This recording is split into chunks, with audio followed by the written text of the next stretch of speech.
when I was a child, I was very psychic. I always saw auras and lights around people. I had numerous encounters with angels, other beings. I had encounters with other worlds, time-dimensional travel, ETs, UFOs, all those things. Unfortunately, though, as a child, I was told to shut up. Don't talk about those things. Why do you know that? You shouldn't know that. And of course, my dad, being a holy roller, he'd always tell me that I was possessed. And you learn you don't want to feel those things anymore. You don't want to know anymore. You don't want to feel. You're so bombarded with information from the other side. And so by the time I was 13, 14 years old, I was into alcohol and drugs because I didn't want to feel it anymore. And of course, when I was 16, I was at a high school party where I chugged a fifth of vodka, 4 beers, 2 glasses of wine, and about 4 wine coolers in about 90 minutes. And my body went into cardiac arrest. My skin was green, purple, and black. And I was greeted by my grandfather, Russell, who passed when I was around 3 years old. And it's very common that when you have a grandparent who passes when you're young, they kind of become your guide. They kind of look over you and help you progress. And so he informed me that I was going to go home, that I was leaving.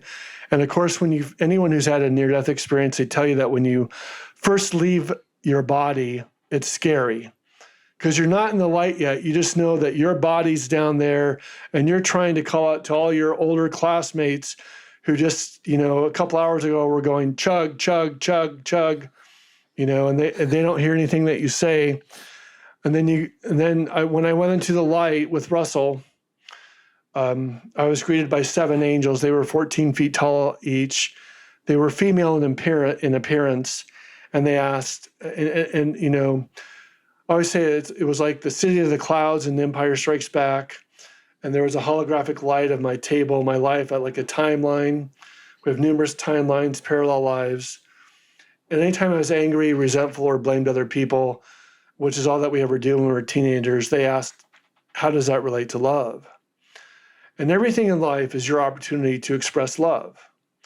Forgiveness means forgiving your love away no matter what happens to you.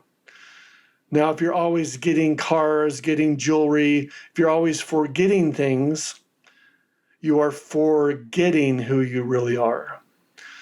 Now, then they introduced me to a being that was close to about 30 feet tall, like the giants. The Bible talks about the giants in those days were the giants. They saw that the wives of men were fair and took them as their own.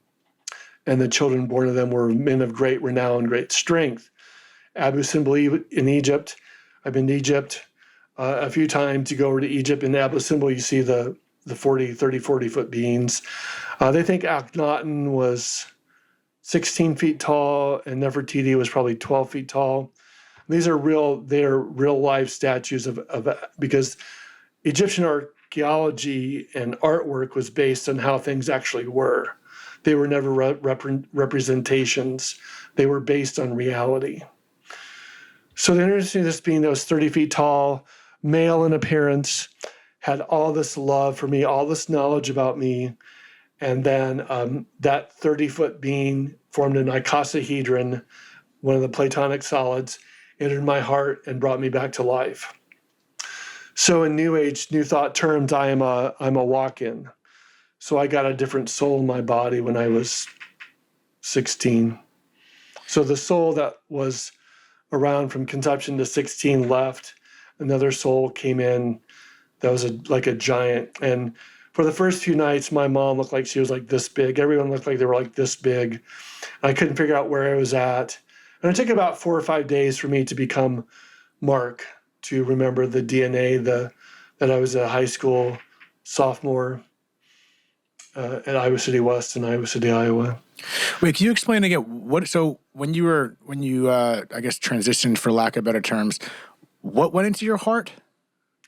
Another being that was about 30, 40 feet tall, formed into an icosahedron, which is a geometric pattern.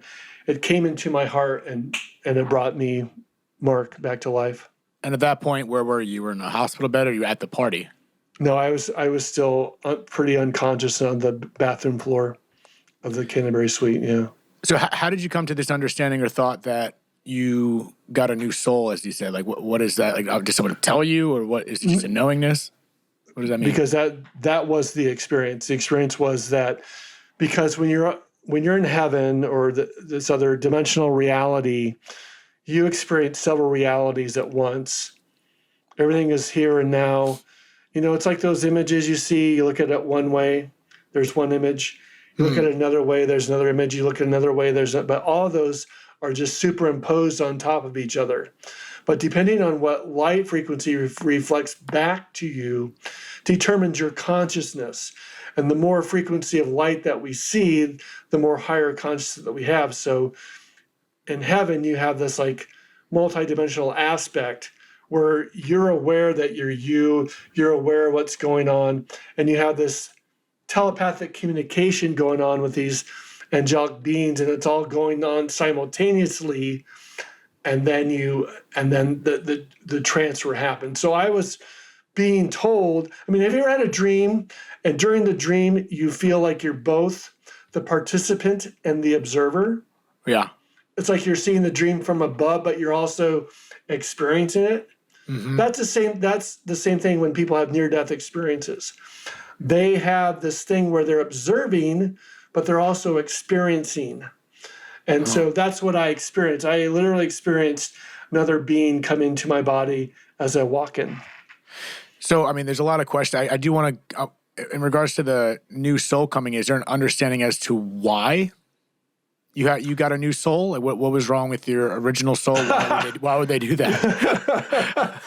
Well, that's a great, no one's ever asked me that one before. But the hell is no one, I don't mean to say hell in this conversation, but why has no one asked them, like, what is wrong with your original soul that you'd be getting a new one? It's part of the life plan.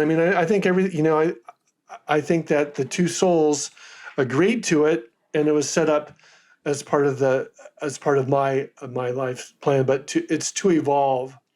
You get another soul into to evolve to extend the mission of the first soul.